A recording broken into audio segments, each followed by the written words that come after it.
Izin edar pangan olahan sangat penting untuk memastikan bahwa produk makanan aman dan sesuai dengan regulasi.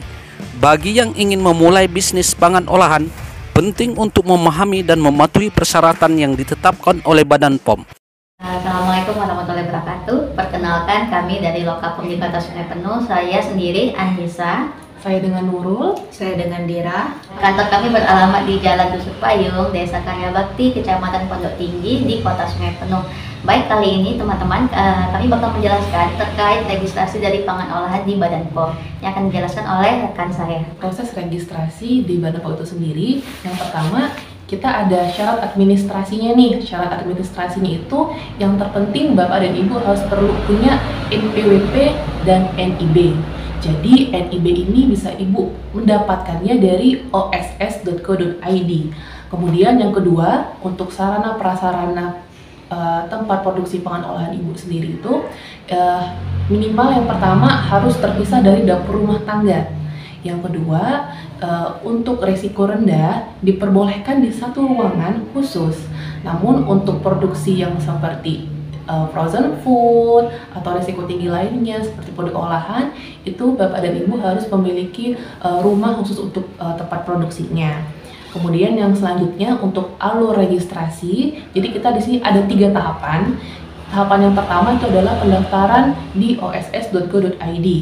Dari oss.co.id ini akan diarahkan ke servernya Badan POM, yaitu sertifikasi.pom.go.id. Jadi di sertifikasi.pom.go.id ini ada beberapa dokumen yang diperlukan untuk diupload. Nah, dokumen yang perlu diupload itu sudah ada contoh dan template-nya nih Bapak dan Ibu di Google Drive yang telah kami sediakan. Jadi Bapak dan Ibu tidak perlu takut dan tidak perlu pusing. Jadi tinggal disesuaikan dengan sarana produksi atau pangan olahan yang Ibu dan Bapak produksi. Kemudian setelah itu yang ketiga lanjut ke server yang ketiga, yaitu erek.rba.pom.go.id. Jadi di erek.rba ini adalah pendaftaran untuk label dari produk Ibu. Nah, di erek.rba ini jadi ada tutorialnya nih Bapak Ibu.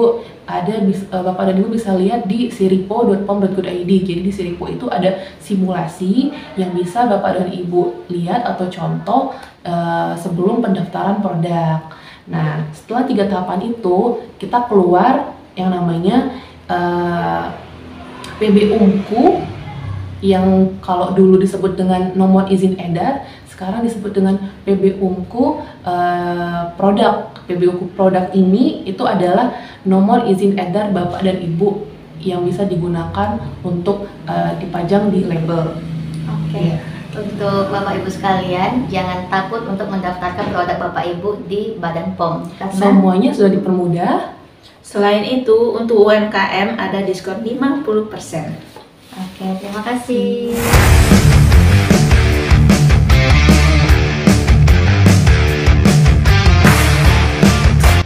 Demikianlah liputan Kincai Wisata TV dari BPOM Kabupaten Kerinci, Sungai Penuh.